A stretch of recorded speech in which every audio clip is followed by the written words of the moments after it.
secondary science educators. This is your brief, hopefully, curriculum update portion from me about the resources that we have available as a district and where to find them. So right away, you will want to be in Schoology, which you may already be, and you want to go to groups. And you want to go to the CISD Curriculum and Instruction Group.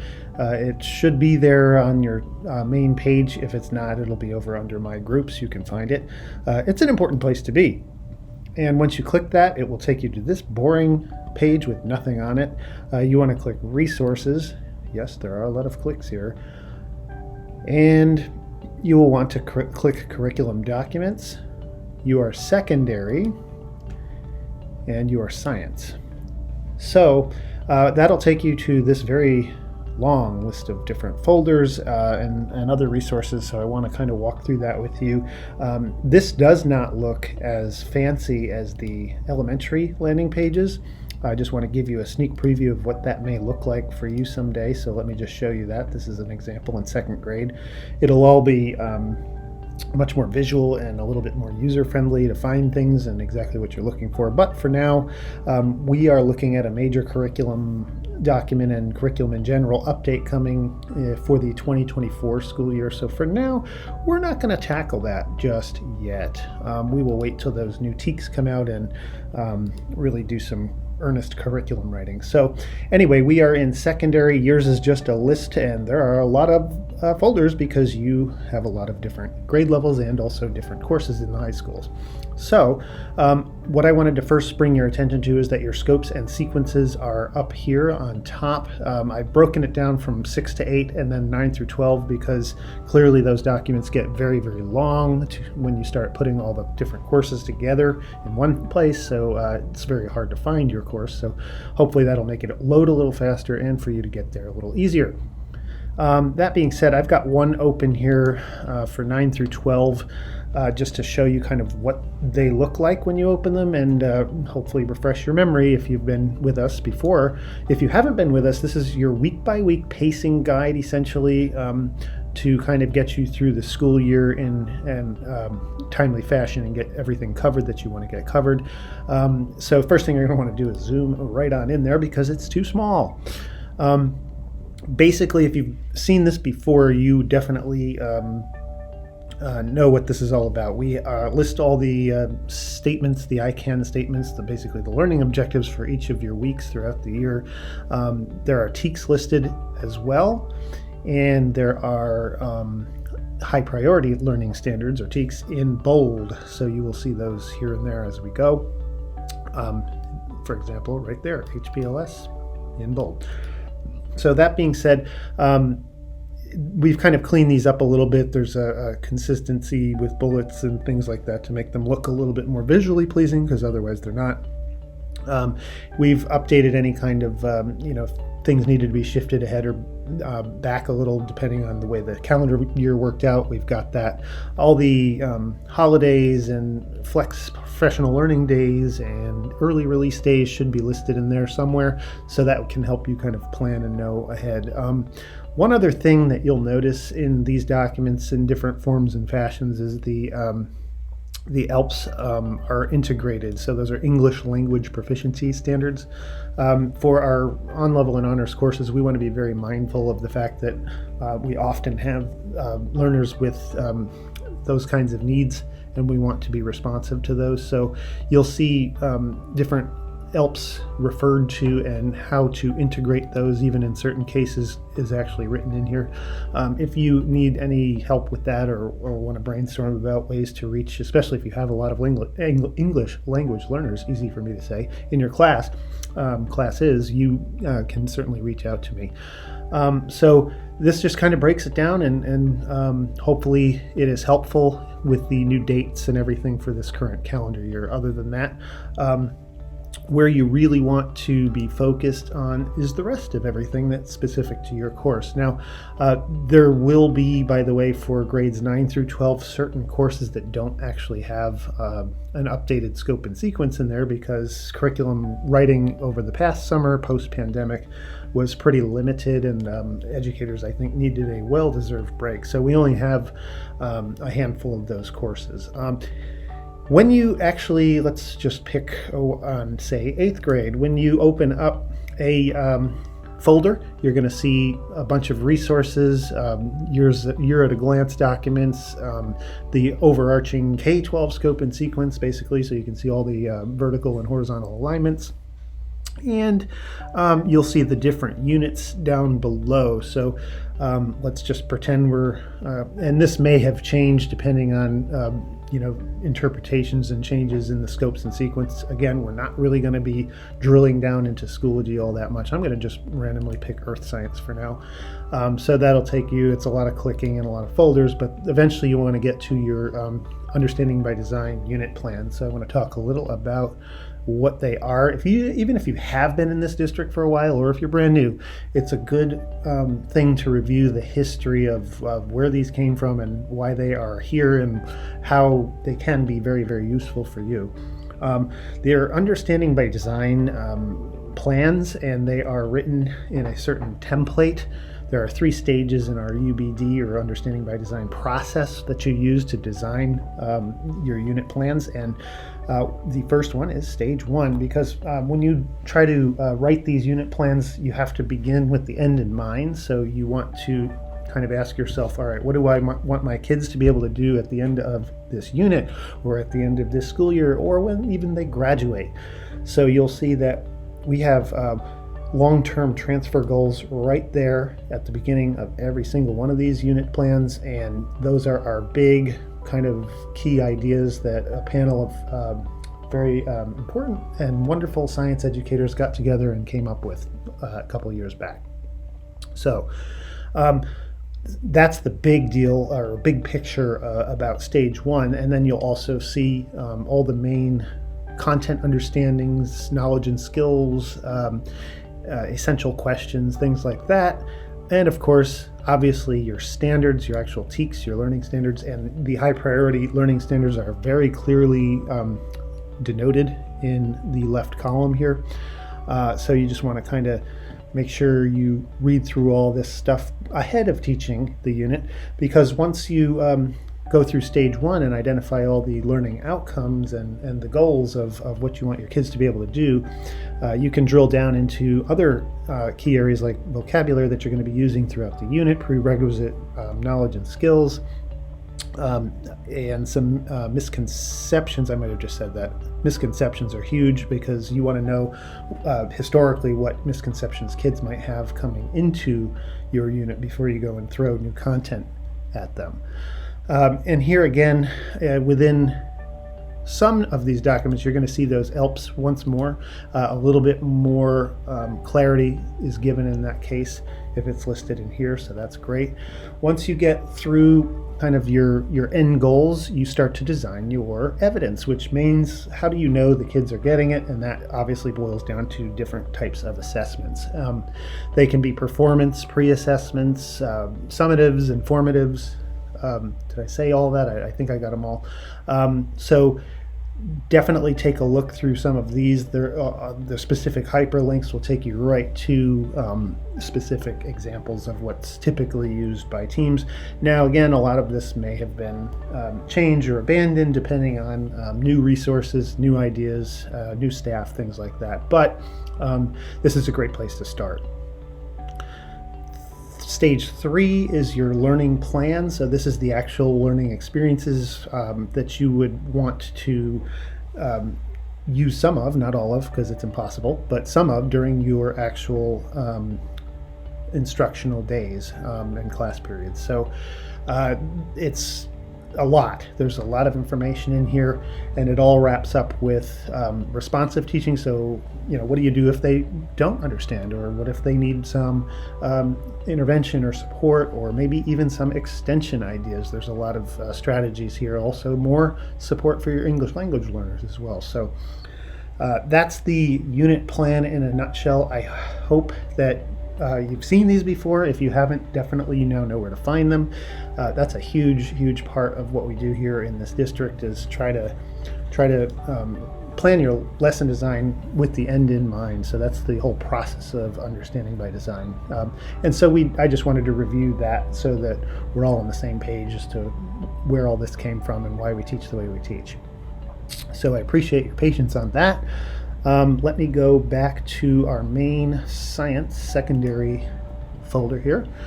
And what you're going to notice, actually, it's at the bottom right now, but I have a feeling I might move this up to the top. But you're going to see this little cute picture diagram looking thing, and it says digital resources. This was created, this landing page at least, was created by our wonderful digital learning coach staff to kind of give you a one-stop shop for some of the newer, especially the newer things that we have available to us that are digital. You'll see that there are grade levels listed there. So if you're 6, 7, 8, or any of the high school course subjects, if it says something through 12th grade, or 6th through 12th grade, that's for you, and you can access that. What you'll notice is that this is not just a picture; it is actually a live link that you can click typically, unless it says single sign-on. So if it says single sign-on, that's going to be a resource that you can go to our CISD staff page. This is a major change going into this year. This was done through our tech folks and our web page designer. So when you go to the CISD staff page, it's going to cue you to log in with your single sign-on or your district credentials. And once you're in there, you're going to see everything you have available to you. There's a lot of all the apps that and it's different for every teacher depending on your grade level, but all the things that you're going to want to be using throughout the school year are in here. So if just go in there and explore what you have. You're going to see the Gizmos link is in here somewhere. I can't see it at the moment, but it's in here. I know it somewhere. Flocabulary, there it is. Flocabulary is going to be in there for you. Even if you want to have a one-stop shop, this is a great place. You can get into eSchool, gradebook things, Schoology, if you're not already in it, and some other stuff. So check this out. It's got all the old stuff that we used to have, like links for seeing your paychecks and all that, but our curriculum resources are in here as well. So that's what it means when it says single sign-on in Schoology here when you're looking at your landing page. So Gizmos and Flocabulary, what else? Even some of the other ones. Discovery Ed, if you're still accessing that. Those are all single sign-on resources. Now, the one I wanted to draw some attention to is something that's critical, which we already talked about in my pre-assessment spiel earlier in this curriculum update, and that's the Paige Keeley probes. These are tools that you have access to, and it's an electronic book series that is put out, and we kind of purchased it through NSTA. So when you click that link, that box, the orange button, you can see it'll open something for you. So again, it's live. That'll take you to this huge spreadsheet. The reason right now that I want to direct you this way is because some of the links over the years in the curriculum documents, if there are any, have gone dead. These are amazing tools if you want to pre-assess or formatively assess your kids throughout the unit or course of the school year. For you guys in secondary, you're going to want to look possibly, maybe, at the volumes 1, 2, 3, 4. These typically go to about, I think they're 3rd through 6th grade. So you can kind of, if there's something that's relevant to what you're teaching, that's organized by strands. If there's something relevant to what you're teaching, go ahead and check it out. And what you'll notice when you open one of these, and it's going to take a minute, I'm going to actually go over to, say, Physical Science Volume 1, because let's say you're a physics teacher and you want to pre-assess or see if your kids understand the concept of what a speedometer does or speed in general. You can grab, and by the way, this has been cleaned up. If you've ever seen this before, it used to be a nightmare with huge links all over the place. We've corrected it and made sure these links actually work, and you don't need to sign in. So I'm going to let this load and just talk a little more about what they're used for. So again, pre-assessment and formative assessment, if you want to get at what your kids really understand. Okay, this one's about speed units. Not a bad thing I would say this is a great pre-assessment as you head into one-dimensional motion and you start to get to things like speed and velocity. So if you're looking at this, it's just basically, here's your student handout, and this is the kind of the prompt that you would either give them in Schoology or put up on the screen or however you want to do it. I'd prefer to even maybe digitize this in some way. You could use Pear Deck or some other digital resource that we already have. Then it takes you to all the notes about how to roll this out, how to use it with your kids, how to use it multiple times in certain examples where you want, or cases where you want to assess and reassess, just to make sure your kids have really truly mastered it. So, and it gives you some other additional information and resources. So basically it takes you to a single, I'd almost call it a chapter or a short unit in each of these electronic books. And these are amazingly written. They're written by science educators and scientists that got together, and they have been a big part of the research in modern science education. So it's proven that these work really well, and in most cases they're actually really, really interesting and thought-provoking. Gets kids to think, talk to each other, ask questions to you and to each other. So this is a big one that I really encourage you to explore as you look at pre-assessing and formatively assessing your kids throughout the year. So again, those are Paige Keeley probes. You'll find them linked in your curriculum documents on occasion, but especially in some of the APIB courses, you may not have ever had the chance to go through these. I recommend trying it out, because that's going to be a big help and a time saver, because they're already written and it already tells you how to roll it out and how to use it. So definitely check those out. All right, I think I've covered everything I can. I am sorry that your secondary science resources don't look more pretty like the elementary, but again, we will get there. It's on my long-term plan here as we look at the next few years, but I hope that helps you kind of steer your way towards curriculum documents. Next up will be any particular course curriculum updates that if you had curriculum writers this summer, you'll hear from them, just so you're all on the same page. So thanks for listening. Good afternoon. This is Katie Wilson for the biology department. I worked with Lorana Doggett for the scope and sequence for our curriculum writing this summer, and just going to take a look at what we have here. So the scope and sequence didn't change too much from what was done prior to the summer of the 2020-2021 school year. We did get the whole thing completed. So you can see that that's done. And we also added a little bit of biomolecules back in, as we felt that was necessary based on some of the stuff we saw this year. So we have our Unit 1 scientific methods. You can see what's going on there, kind of bringing us through part of September. Our Unit 2, and then starting some of Unit 3 prior to the end of the first quarter. Then we start our second grading period. So you can see what's going on there. Finishing up cells and cell processes and moving on into Unit 4, which is genetics and heredity.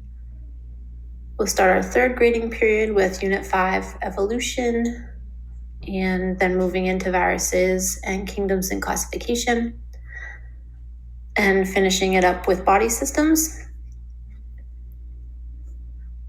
And then we are using ecological systems for our fourth grading period. And you can see there that there's a little bit of buffer built in with the fact that this past year, being virtual, it seemed to take the students a lot longer to get some of the work completed. And we're hoping that for this coming school year, the 2021-2022 school year, we can get the kids moving a little bit faster. But we also, like I said, added in this buffer period because we're going to be putting some of the hands-on activities and the lab activities that we know the students missed and that they like to do and that we like to do back into play here. We also created a little bit of a unit plan. So in this case, it's the same scope and sequence. We just added some activities with the links for them, whether that was the notes section or some of the labs, some of the safety stuff, some of the POGOs. So that's all in there as well. Once we completed that, we took a look into planning out the first 12 weeks of school as best as we could based on what we have. And you can see here, we're starting on August 17th, kind of moving on through. Some of this, we've already seen that it's not 100% matching up with our scope and sequence with regards to the dates, but all the information's getting in there, and we have room for things to change. And like I said, we were adding in some hands-on labs and activities that we didn't get to do last year, and trying to get the kids to move a little bit faster rather than what they did with being virtual. So we can see that it's going to take us up through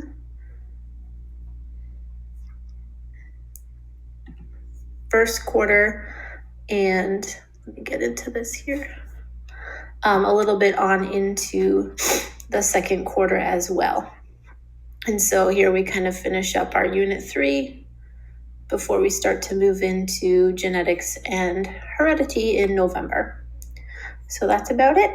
Thank you. Okay, so this last little piece is for my high school courses and educators, so my biology, chemistry, physics folks, as well as earth science, astronomy, aquatics, all of my AP courses, and also forensics and anatomy, if you're listening. Hope you're there. So I just wanted to go over just briefly that curriculum updates for the high school courses were hit or miss. There wasn't a lot of major shifts or big moves on anything. Several of the scopes and sequences were updated though, so they'll have proper dates, and we'll have added in the new calendar year events and holidays, early releases, and so on. So you'll see that. Beyond that, though, there were no major structural changes. And as we look forward into the 2024 school year, all of your courses will have new TEKs for the ones that are not AP. So we will do a more robust curriculum update and look at the documents in detail and really get things polished up for when that happens.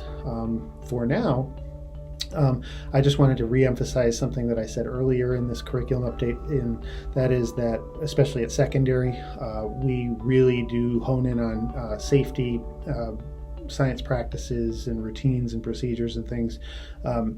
Definitely not the most exciting part of the school year by any stretch for us as educators to go through it, or for kids to go through it. So anything that you can do to make that more exciting, more fun, more silly, to be honest, scavenger hunts, group activities, things like that, anything that you can do to bring a hands-on component to that, please try to do that, just to keep the kids engaged out of the gate, which is really important. And also, use the opportunity to build relationships with the kids. Obviously, that's essential during the first couple of weeks, while being a little bit laid back and silly. For the remainder of this little piece, I'm going to switch over to a little brief idea that I dreamed up that you're going to probably laugh at, but I hope that you find it useful. All right, here we go. What we are looking at are cubes of specific substances, each with its own unique density, obviously. And as you consider what you want kids to be doing over the first couple of weeks and what your goals are, we can kind of lump all of that into one simple experience if you'd like. And so I'd start by maybe just putting these out in front of a group of kids and saying, hey, go figure out what they're made of. And, think of the conversations that would right away start generating. They'd have to think about things like a scientist right out of the gate. What measurements do we make? What do we do first? Do we need a math formula? What tools do we need to use? That kind of thing. And the other thing is, this does draw on some prior knowledge, which is an approachable thing for kids to do when they hardly know each other or you. Having some sort of familiarity helps. So they all know something about mass, they all know something about volume, they all know something about density. So that can be an easy access point for a lot of our kids. And it provides context, because all the stuff you're going to be talking about, it's not necessarily the most fun. It could be a little dry even, but imagine if they have an experience that they're actually doing something with that provides context for the content. So at the end of all of this, I would, and think of this happening within the first couple of days of school. That would be great. If a kid could come to you and say, I believe that this is copper. Here's why. Here's my evidence. Here's my thinking. And you know that the claim, evidence, reasoning stuff is something we always need to reinforce and sometimes even struggle with. But this year, more than ever, we're going to need to get kids back into that kind of thinking. So I do also know that we have prerequisite skills that come into play. Not all kids may be perfect at using rulers or triple beam balances or graduated cylinders. Even knowing that the ruler doesn't start at 0 at the edge sometimes gets lost. So just little things like that kind of draw on prerequisite skills and reinforce things. And if they've forgotten something, it can help them get back into the swing of things and learn it. The other thing I know you're wondering about is, how do you do safety in a thing like this? Well, like I said, make it silly. You better wear your impact goggles, because you never know when an aluminum cube's going to be flying through the air and it'll knock your eyeball out onto the floor. Or, what do we do first if somebody slices their finger off with a ruler? Wear your chemical safety splash goggles, because people are going to be so excited over this. They're going to be spitting and drooling all over the place. I don't know, but just ways to make it fun and bring in conversations about the stuff that you want to get at while the kids are having a little bit of fun. You can also conceivably ramp this up a little bit, getting kids to think outside the box, so to speak, pun intended. So, you can go in a lot of different directions. And I know that within some of our more advanced classes, you're going to be having discussions about accuracy and precision. Here you go. Here's context. Let's have them make the measurements. Say different groups do the same sample, but they realize, wait, it's not the same. Are all of the classes' measurements accurate? Are they precise? And you can have discussions based on real contextual experience that they're having right now. So I hope that generates a few ideas for you and that you find it useful. Enjoy.